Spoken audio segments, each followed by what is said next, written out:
Hola a todos, buenas tardes. Me llamo Miquel Fernández, y hoy junto con mis compañeras María José Calderón y Sonia Matarranz, y bajo la supervisión de Inma Falcón, vamos a hablaros un poquito de la insuficiencia cardíaca, sobre las nuevas actualizaciones que ha habido de la insuficiencia cardíaca, y para no hacerlo muy pesado, comentaremos un caso con un poquito las nuevas actualizaciones. Bueno, como todos sabéis, la insuficiencia cardíaca es un síndrome que se basa en tres eslabones importantes.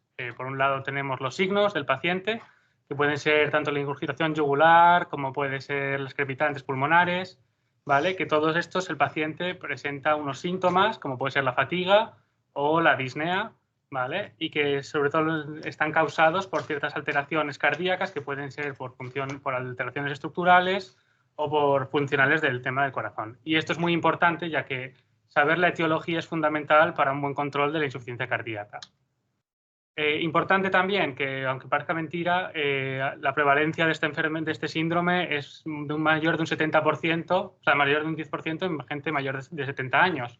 Y que, curiosamente, globalmente está aumentando la incidencia de insuficiencia cardíaca a nivel mundial, sobre todo por el aumento de edad de la gente. Y casualmente y paradójicamente, en los países más desarrollados, la insuficiencia cardíaca se está disminuyendo. Está disminuyendo la incidencia por el buen control del riesgo cardiovascular que hay en estos países. ¿Vale? Para haceros un poquito más ameno, ahora os comentaré a mi compañera el caso clínico. Vale, buenas tardes con todos. Bueno, comenzaré con el caso clínico. Al día de hoy es una mujer de 66 años que como antecedentes personales es natural de Casablanca, tiene un trastorno delirante crónico, una dislipemia, una hipertensión, tuvo un TEP en el 2013 y un nódulo pulmonar sólido. Y como antecedentes familiares importantes, un padre con muerte súbita de 42 años que no tenemos más información sobre el tema. Entonces, esta paciente en el 2018, a los 54 años, solamente con una dislipemia sin tratamiento, comienza con una clínica de 2 semanas de disnea de esfuerzo, ortopnea y edemas en extremidades inferiores con distensión abdominal. Ingresa por urgencias con una ingurgitación yugular, los edemas sí que son visuales con fovea, tiene reflejo hepatoyugular y analíticamente tiene un BNP bastante elevado. Se le hace un ecocardio y en ecocardio se evidencia que tiene un ventrículo izquierdo ligeramente dilatado con una FEBI menor del 30%. Además, se veía que en la parte anteroseptal lateral y apical el corazón tenía una hipocinesia, por lo que se le hizo un cateterismo que informaba de arterias normales. Entonces, bajo todo este contexto, se le diagnostica de una insuficiencia cardíaca de debut por una miocardiopatía dilatada que no era de causa isquémica. Entonces, en este momento, ¿alguien me podría decir qué tratamiento iniciarían con esta paciente? Ya obteniendo el diagnóstico de la insuficiencia cardíaca. Sí, o Bueno, según las guías actuales habría que empezar ya con toda la batería, ¿no? Habría que empezar con antagonizar los receptores de mineralocorticoides, habría que empezar con ECA, Guara2, habría que empezar con beta-bloqueantes, inhibidores de ST1 y de una vez inhibidores. Vale, pues en este caso, hablando del 2008, pues lo que se hizo con esta paciente...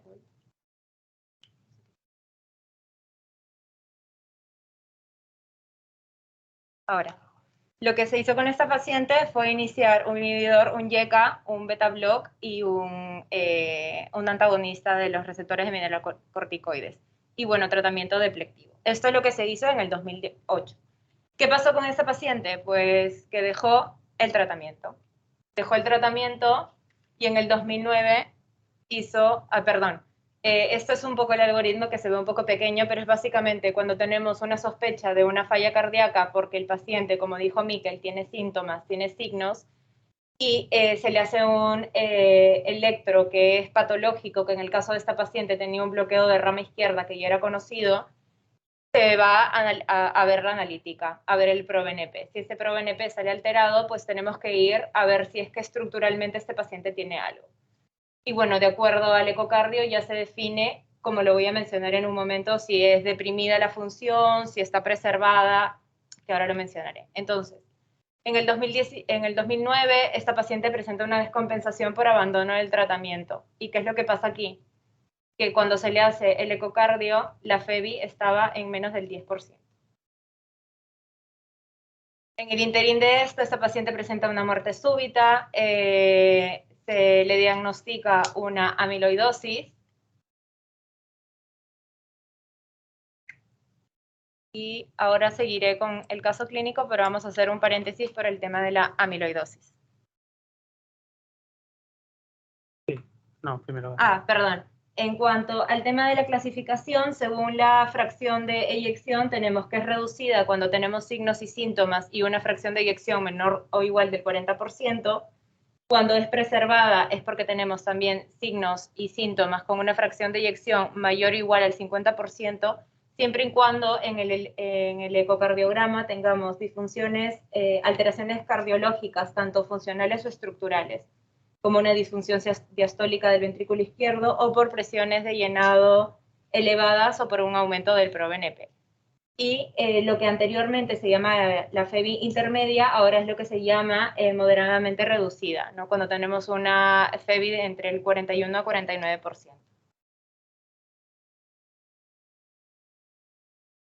Esto es lo que acabo de mencionar. Y bueno, hablando un poquito de la amiloidosis, ¿vale? Es un tema que es bastante infrecuente y que está bastante infradiagnosticado. Y aunque nos parezca bastante infrecuente, quería comentarlo porque se estima que entre un 3 y un 16% de las insuficiencias cardíacas preservadas, incluso de las hipertrofias ventriculares izquierdas de etiología incierta, son derivados de esta enfermedad, ¿vale? Se divide en dos tipos, la de cadenas ligeras, que es la menos infrecuente, ¿vale? Y es por causas hereditarias, y la de transtierretina, que es la más común, ¿vale? Y en esta tenemos dos tipos, que es la hereditaria también, que supone un 10%, y la que es de wild type, que es la que se pasa, bueno, no sabemos muy bien por qué, ¿vale? Que es el 90%, supone el 90% de las causas. Todo paciente que tengamos mayor de 65 años, tendríamos que sospecharlo si tuviese un ecocardio con un grosor del ventrículo izquierdo mayor de 12 milímetros, ¿vale? Y tuviésemos alguno de estos red flags, ¿vale? Que como veréis son muchísimos. Con estos tendríamos que tener al menos la alerta roja diciendo, bueno, podrías tener este paciente una amiloidosis cardíaca, ¿vale? En estos casos, para diagnosticarlo, lo ideal es hacer un PET-TAC, porque se ha demostrado que es lo que tiene mayor especificidad y mayor sensibilidad en comparación con la resonancia cardíaca, ¿vale? En el caso de que saliese positivo, ¿vale? Lo ideal es, bueno, diagnosticarlo. ¿Por qué? Porque el caso de que tuviese una transtirretina, tenemos un tratamiento actualmente que se llama el tafamidis, ¿vale? Que lo que se ha demostrado es que reduce la mortalidad y las hospitalizaciones y digamos que retrasa mucho el progreso de esta enfermedad y reduce mucho los trasplantes cardíacos, por lo cual digamos que no hay tanta gente que llega a fase terminal.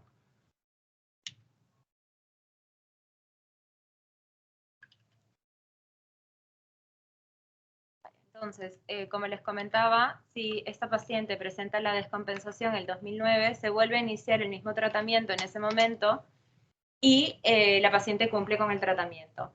Entonces, del 2010 al 2018 se consigue que mejore la clase funcional presentando clase funcional 1 y se le realiza un ecocardio en donde se ve que la FEBI ya estaba en un 55%.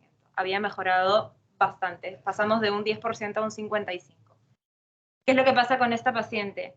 Que aparentemente el trastorno delirante crónico jugaba un papel importante en ella porque vuelve a abandonar el tratamiento y deja los controles por cardiología. Entonces, entre el 2020 y el 2021, presenta nuevamente insuficiencia cardíacas descompensadas, con edemas, con crisis hipertensivas. Se le realiza un ecocardio en julio del 2020 y la FEBI aún se mantenía un poco ahí intermedia, ¿no? Una FEBI del 42%. Por lo tanto, en este momento realmente no, o sea, se le podía dejar todavía el tratamiento que llevaba, pero no tenía indicación, que ahora lo comentaré, para iniciarle el ARNI, el sacubitril valsartán.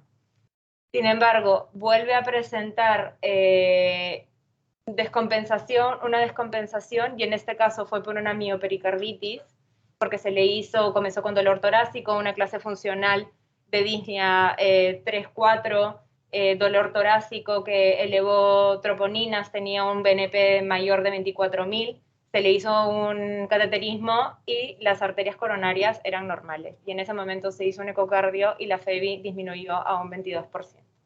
Entonces ya en este momento la paciente tenía indicación para iniciar el sacubitril/valsartán, que se inicia a la dosis mínima porque entre todo lo que pasaba con la paciente aparentemente había por ahí una indicación de que había hecho un angioedema por el YECA, que en algún momento se pasó a valsartán también. Entonces se inicia con la dosis mínima de sacubitril/valsartán y permanece con bisoprolol, aldactone y el tratamiento de plectivo. Entonces, lo que ahora, en cuanto a la farmacoterapia, lo importante es que esto es la piedra angular del tratamiento de la IC porque reduce la mortalidad, previene las hospitalizaciones por descompensaciones y mejora el estado clínico del paciente, la capacidad funcional y la calidad de vida del paciente. Entonces, ¿cuál es la piedra angular de este tratamiento? Pues los YECAs, que incluso el ARNI está ahora sobre encima de los YECAs, que ahora lo mencionaré, los beta-blocs, y la espironolactona o la eplerenona, ¿no? Que deben estar prescritas en todos los pacientes cuando ya tengamos un diagnóstico de IC, sobre todo una IC deprimida, con función deprimida, a no ser que tenga una contraindicación, ¿no? Y la titulación debe ser a la dosis máxima que ha demostrado beneficio o incluso a la dosis máxima que el paciente lo tolere. Entonces, en base al ARNI, en específico, al sacubitril/valsartán, se puede recomendar en vez de un YECA en aquellos pacientes que persistan sintomáticos cuando ya tienen el típico tratamiento que nosotros sabemos, que es YECA, beta-blocs y los antagonistas de receptores de mineralocorticoides y que permanezcan sintomáticos. Incluso se pueden iniciar de frente, o sea, como primera línea, y se han demostrado en 2 estudios, sobre todo en pacientes que no hayan llevado ningún tipo de tratamiento antes, ni con YECAs ni con ARA2. El switch también se puede realizar, así no se haya completado la titulación de los YECAs, y en pacientes hospitalizados también, porque incluso disminuyen la muerte cardiovascular y las hospitalizaciones en un 42% en comparación de los ARNI con el enalapril. Básicamente, los YECA fueron el primer fármaco que demostró disminuir la mortalidad y la morbilidad, mejoran los síntomas y están recomendados en todos los pacientes excepto que tengan alguna contraindicación, siempre estos en asociación con un beta-bloqueante, a no ser que el paciente esté hemodinámicamente inestable. En ese momento no lo podemos iniciar. Los antagonistas de la aldosterona, unidos a estos dos, precaución cuando hay una hiperpotasiemia y están contraindicados en una insuficiencia renal cuando el filtrado es menor de 30.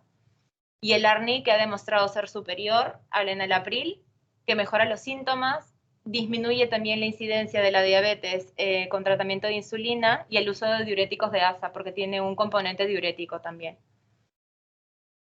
Lo que menciono justo aquí que se ha recomendado que se puede reemplazar por el YECA en pacientes con fracción de eyección reducida. Bueno, esto es básicamente lo mismo, ¿no? En pacientes con síntomas que tengan fracción de eyección menor del 40%, y eso es un poco el diagrama también, perdón que no se vea bien, que básicamente la base del tratamiento es lo mismo, ¿no? YECA, ARNI, beta-blocs y antagonistas de los receptores de mineralocorticoides. Importante recalcar que el tema de la titulación se hace más o menos cada 2 semanas, siempre vigilando la función renal del paciente, los ionogramas, porque se pueden alterar, e incluso lo puede hacer enfermería. Vigilar, sobre todo en pacientes que uno presienta, por ejemplo, en este caso, esta paciente con el trastorno delirante, pues citarla en consulta para hacer la titulación. De otra forma, se podría hacer telefónicamente. Y ahora vamos a hablar de los ISGLT2, que, bueno, como sabréis en las nuevas guías, ahora hablan de las ISGLT2, en concreto de la dapaglifosina y de la empaglifosina. Son las dos que han demostrado que reducen el riesgo de muerte cardiovascular y que mejoran, y reducen el empeoramiento de la insuficiencia cardíaca en pacientes con FEBI reducidas. Estos pacientes se utiliza como cuádruple terapia, es la cuarta fármaco que habría que añadir. Da igual, es independiente de si el paciente es o no diabético. Y es interesante porque dentro de las contraindicaciones comentar que, bueno, que sí, los pacientes que tengan sintomatología de hipotensión o que tengan presiones sistólicas menores de 95 está contraindicado, obviamente, pero solo está contraindicado también con filtrados menores de 20, es decir, con gente con una insuficiencia renal crónica ya en un estadio bastante avanzado. Y aunque parezca mentira, en filtrados de 30, aunque la efectividad es menor, sí que ha demostrado que es, por un lado, es nefroprotector y que por otro lado reduce la necesidad de los diuréticos de ANSA.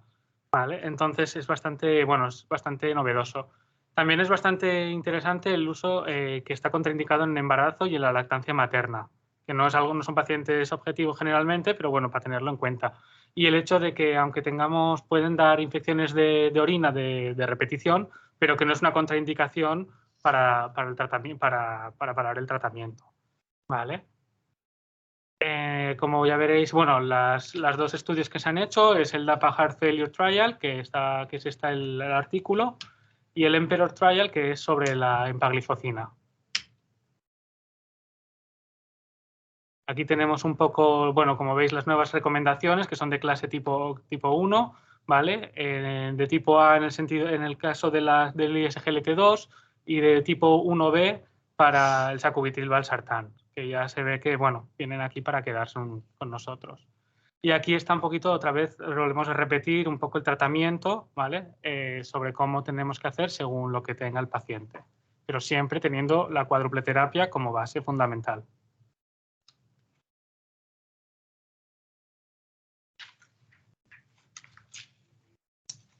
Bueno, y yo ahora voy a hablar un poquito del tema más enfermero del caso. Las nuevas guías proponen la creación de programas de insuficiencia cardíaca de carácter multidisciplinar y con esto pretenden reducir el número de hospitalizaciones, de ingresos y de la mortalidad global.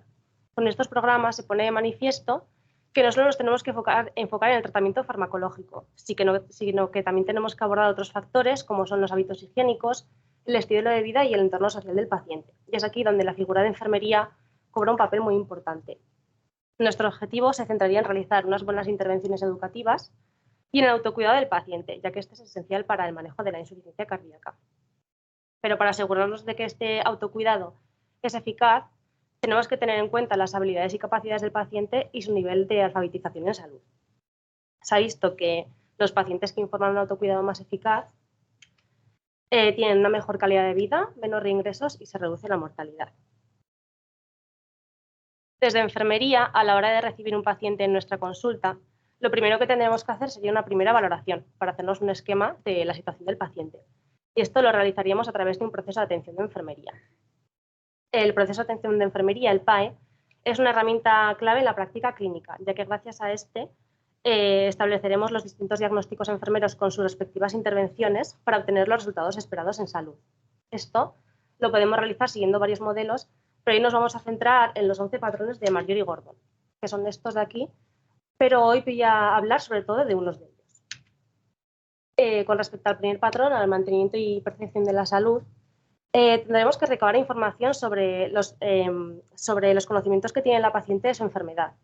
No es lo mismo que tengamos una paciente que acaba de ser diagnosticada de insuficiencia cardíaca, en la que nuestra intervención será mucho más general, que como es el caso de hoy, la paciente lleva un trayecto muy largo con la enfermedad. Entonces tendremos que incidir en dudas más concretas. También hablaremos del tratamiento farmacológico de la paciente y su adherencia. E intentaremos hacer una buena conciliación terapéutica. Respecto al patrón nutricional metabólico, recalcaremos la importancia de que lleve una alimentación saludable, de que siga una dieta hiposódica y le hablaremos también del tema de la ingesta de líquidos. Le preguntaremos por la presencia de hábitos tóxicos como es el alcohol y el tabaco y le informaremos de la importancia del cese de estos. En cuanto a la eliminación, sería muy interesante conocer el patrón deposicional y urinario de la paciente, la frecuencia, aspecto y características de estos. Recalcaremos la importancia que tiene el tener un patrón regular y también intentaremos evitar en todo momento el estreñimiento. También le hablaremos de la importancia que tiene el peso y de que habría que vigilar, porque un aumento de este en un espacio corto de tiempo y la aparición de demás nos podría estar dando pistas de que algo está pasando. En cuanto a la actividad y ejercicio, la animaremos a que realice actividad física regular y que la adapte, que sea ella misma la que sea capaz de adaptarla a los distintos estadios de la enfermedad. Respecto al sueño, hablaremos de la calidad de este y de la posible aparición de ronquidos, de apnea, ortopnea y de si la paciente necesita ayuda para dormir utilizando fármacos. También he incluido el patrón sexualidad y reproducción porque es como el gran olvidado y yo considero que es un aspecto muy importante de la vida de cada persona y más en estos pacientes con esta patología pues pueden tener dudas e inseguridades y es importante que no nos olvidemos de abordarlo. A partir de aquí, una vez tengamos un primer esquema, es muy importante el seguimiento del paciente, ya que este seguimiento puede garantizar una buena progresión de la enfermedad. Las nuevas guías proponen que este seguimiento no sea intervalos no mayores de 6 meses para controlar los síntomas, la tensión, función renal, etc. Y que los pacientes que hayan sido dados de alta del hospital, este seguimiento sea más frecuente. Este se puede realizar cara a cara o también de forma telefónica si existe una buena relación con el paciente, una relación de confianza. Además, a raíz de la pandemia hemos podido ver la eficacia que tienen estas consultas. También recomienda que se haga un electroanual y un ecocardiograma al inicio del diagnóstico y también se ha habido un deterioro del estadio clínico del paciente. Y como conclusión decir que el papel de la enfermería en el abordaje de los pacientes con insuficiencia cardíaca se centraría en la información, educación y en el autocuidado del paciente, la detección precoz de signos, síntomas y de los casos de descompensación, el fomento de la adherencia terapéutica y de un estilo de vida saludable, la elaboración de planes de cuidado individualizados, asesoramiento y apoyo emocional para un mejor afrontamiento de la enfermedad y asegurar la continuidad asistencial, trabajando mano a mano con el equipo médico y con el hospital en caso de ingreso. Muchas gracias. ¿Tienes alguna duda?